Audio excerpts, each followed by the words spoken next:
कैसे हैं आप सभी? मैं आशा करती हूँ आप सभी स्वस्थ और प्रसन्न होंगे।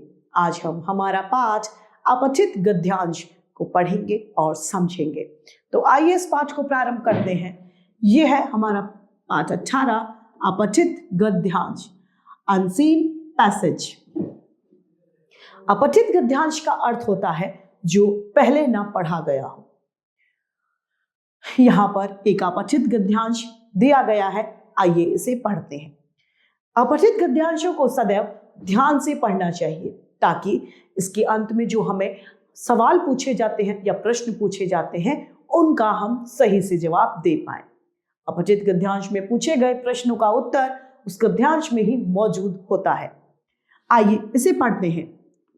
सभी प्राणी पेड़ पौधों पर निर्भर हैं। अनेक प्रकार के फल, मेवे, अनाज, सब्जियां आदि हमें पेड़ पौधों से ही मिलती है। जिन पेड़ पौधों में रेशे होते हैं उनसे वस्त्र बनाए जाते हैं। जिन पेड़ पौधों से हम भूख शांत करते हैं, जिसके लिए हमें भोजन और शरीर ढकने के लिए कपड़े प्राप्त होते हैं या वस्त्र प्राप्त होते हैं, पेड़ पौधे हवा को शुद्ध करते हैं। इन्हीं के कारण हमें सांस लेने के लिए शुद्ध वायु मिलती है। जो लोग दूध, दही, मांस, मछली खाकर शुद्धा शांत करने की बात सोचते हैं, उन्हें भी चाहिए कि हमें जिन जीवों से दूध, दही या मांस आदि प्राप्त होता है वे सभी वनस्पति खाकर ही जीते हैं। अतः पेड़ पौधों के बिना हमारा जीवन नहीं चल सकता। प्रश्न है पहला, क इसमें से कौन सी चीज पेड़ पौधों से नहीं मिलती? फल, अनाज या दूध? तो दूध हमें पेड़ पौधों से नहीं मिलता। ख पेड़ पौधे भी हमारी तरह सांस लेते हैं तो क्या छोड़ते हैं? कार्बन डाइऑक्सीजन ऑक्साइड, ऑक्सीजन या नाइट्रोजन? Carbon dioxide. ग इनमें से कौन सा प्राणी वनस्पति खाकर जीने वाला नहीं है? गाय, बकरी या शेर? शेर मांसाहारी है, अतः वह वनस्पतियों को नहीं खाता। दूसरा है हमारा अपठित गद्यांश। मैं एक समाचार पत्र हूं। मेरा शरीर कागज का बना है। जब रात को सारी दुनिया सोती है तब समाचार पत्र के दफ्तर में लोग कठोर परिश्रम करके मुझे तैयार करते हैं। मैं प्रतिदिन सवेरे आप सबके घरों में देश विदेशों की खबरों के साथ पहुंच जाता हूं। मुझे अखबार तथा न्यूज़पेपर के नाम से जाना जाता है। मेरा प्रकाशन कई भाषाओं में जैसे कि हिंदी, अंग्रेजी, बंगाली, पंजाबी, गुजराती, मराठी तथा तेलुगु आदि में हो सकता है।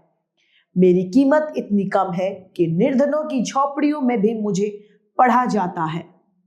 शनिवार और रविवार को मैं बच्चों का ज्ञान बढ़ाने के साथ उनके मनोरंजन के लिए कविता, कहानी, चुटकुले और पहेलियां लेकर आता हूं।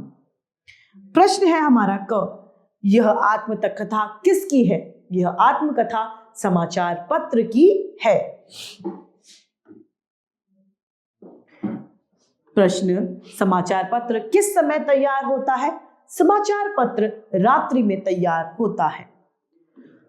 उपयुक्त गद्यांश का उचित शीर्षक लिखिए। इस गद्यांश का उचित शीर्षक है समाचार पत्र। अब है अभ्यास कार्य। पहला, दिए गए अपठित गद्यांश को ध्यान से पढ़िए और पूछे गए प्रश्न के उत्तर दीजिए। क भारत में 6 ऋतुएं होती हैं। वे हैं बसंत, ग्रीष्म, वर्षा, शरद, हेमंत और शिशिर। इन सब में वसंत ऋतु सबसे अधिक मनोहर होती है, यानी मन को हरने वाली। वसंत में न तो अधिक सर्दी होती है न ही अधिक गर्मी। पेड़ों पर नए नए पत्ते आते हैं। सारी प्रकृति सुंदर दिखाई देती है। इस दिन विद्या की देवी सरस्वती की पूजा की जाती है। सभी लोग पीले वस्त्र पहनते हैं और पतंगे उड़ाते हैं। पहला, भारत में कितनी ऋतुएं होती हैं? 6, 4 या 3 तो 6 ऋतुएं होती हैं। दूसरा, सबसे मनोहर ऋतु कौन सी है? ग्रीष्म, वसंत या शिशिर? वसंत। दूसरा है हमारा, स्वस्थ शरीर में ही स्वस्थ मस्तिष्क का निवास होता है। रोगी व्यक्ति सदा उदास और चिड़चिड़ा रहता है, उसका किसी काम में भी मन नहीं लगता। स्वस्थ शरीर के लिए खेलकूद बहुत महत्वपूर्ण है। खेल खेलने से शरीर पुष्ट होता है, शरीर में चुस्ती फुर्ती आती है। खेल हमारे साहस, बल और आत्मविश्वास को बढ़ाते हैं। खेल कई प्रकार के होते हैं, देशी विदेशी खेल, घर में या घर के अंदर या बाहर खेले जाने वाले खेल। देशी खेल पूरी तरह से भारतीय हैं, जैसे कि कबड्डी, कुश्ती, शतरंज, चौपड़ आदि। क्रिकेट, हॉकी, पोलो, बैडमिंटन आदि विदेशी खेल है। खेलकूद मनोरंजन का अच्छा साधन है।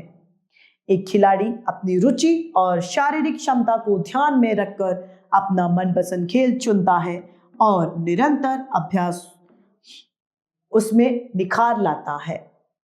पहला प्रश्न है, शरीर के स्वस्थ न रहने के क्या नुकसान होते हैं? यदि शरीर का व्यक्ति शरीर से स्वस्थ नहीं होता तो वह चिड़चिड़ा और उदास रहता है।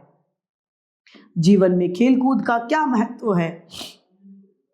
खेलकूद करने से शरीर में फुर्ती आ जाती है, चुस्ती फुर्ती रहती है, शरीर पुष्ट रहता है और बलवान बनता है तथा आत्मविश्वास में बढ़ोतरी होती है।